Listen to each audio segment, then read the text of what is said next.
Hello everyone, my name is Olabisi Bello. Welcome once again to my YouTube channel, Microbes Daily with Olabisi, where you'll be learning about different microorganisms, the diseases they cause, how they can be prevented, their symptoms, and everything about the microorganism. So today we'll be talking about a prevalent pathogen in the spotlight, which is hepatitis B virus. Okay, as you can know from the name, it is a virus, and also they are obligate parasites. That means they need a host to survive. They can only survive living inside the host. For example, human. If the human is the host, then they need the human host cell to survive. Also, and to also cause infection. Also, it is an organism that affects the liver. And the disease that it causes is called hepatitis B virus infection. So let's go into the disease. This infection is a very, very serious liver infection. It can be short time or also called acute HBV infection. This acute HBV infection lasts less than 3 months and in some people less than 6 months. But the other one is called chronic. Chronic hepatitis B raises the risk of liver failure, liver cancer, and serious scarring of the liver, which is called liver cirrhosis. Most adults with HBV infection recover fully, even if their symptoms are very, very bad.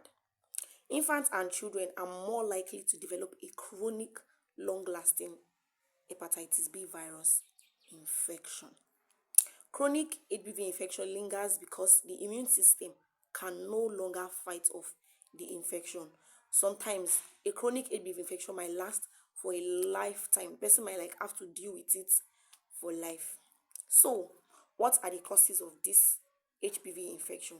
It is caused by the hepatitis B virus. Also, this virus can pass through a person's blood, semen, or other bodily fluids. But note, it does not spread through coughing and sneezing. So there are ways that the infection can be contracted. First, we have sexual contact. Having sexual intercourse with an infected person is a way of contracting the disease. Also, sharing needles and syringes in the hospital, and also for people that use illicit drug that inject themselves, sharing those kind of needles with someone that has been infected can also cause you contracting this infection. Also, accidental needle sticks for healthcare workers that might want to maybe draw blood from a patient or give injection to a patient, like an accidental needle prick after injecting somebody that has the infection, or after drawing blood from someone that has the infection, can lead to contracting of this disease. And also, a pregnant mother can transfer this disease to her newborn or her baby. There are people that are very high risk of contracting this infection. For example, we have infants, we have pregnant women, we have healthcare workers, people that deal with blood daily, people that have kidney disease, people that have weak immune system. They are very, very prone to contracting this infection. So, what are the symptoms of this infection? What are the things you will see that will help you know that you have contracted the infection?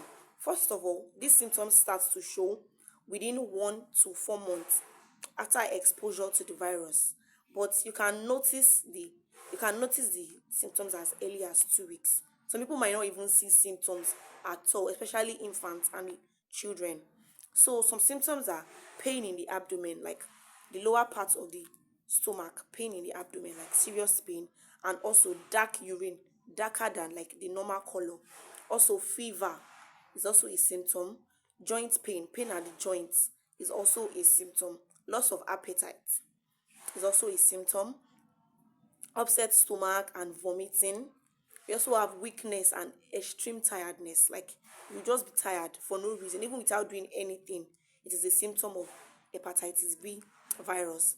Also, we also have jaundice. And how do you know that you have jaundice? We have yellowing of the skin. Like some people might not notice this. It depends on your skin color. Yellowing of the skin and yellowing of the eyes. Now we move on to the prevention of the infection. How can you prevent? The main way of preventing HPV infection is getting vaccinated, getting the vaccine. The vaccine is given as 2 shots with 1 month apart, like 1 month interval, or can be given as 4 shots over a period of 6 months. So how many shots you get depends on the type of vaccine you are getting. So, but also there are some safety measures that can help prevent this infection. First, know the status of your sexual partner. HPV status. Be sure that your sexual partner is free of this infection and has been vaccinated. Also, avoid having multiple sex partners, and also avoid unprotected sex, because this is one of the major way of contracting the infection. Also, don't use street drugs. If you know that you use drugs, you are addicted to drugs, you need to ask for help to stop. And if you know you cannot stop, try and use new needles to inject yourself. Stop sharing needles and using the same needle over and over again. Also, be cautious about body piercings and tattoos. If you want to get a new piercing or tattoo, ask the person that will be doing it for you. How do you clean your equipment? How will they sterilize their equipment? And the person's status too. Be sure they are not using a needle that they've used for somebody for you, to avoid contracting HPV infection or any other infection. Also, get tested. Know your status. Get tested, and if you know that you have been exposed to maybe the virus or someone that has the infection, see a doctor, get a test done, and be sure. If you test positive, there are treatments for it. See a healthcare personnel. Don't do self-medication. They will prescribe drugs for you and treatment and everything. And also, if you test negative, get vaccinated to prevent the infection. Now, thank you very much for watching. I hope you learned a lot. Thank you. Don't forget to subscribe and like this video. Thank you very much. Bye.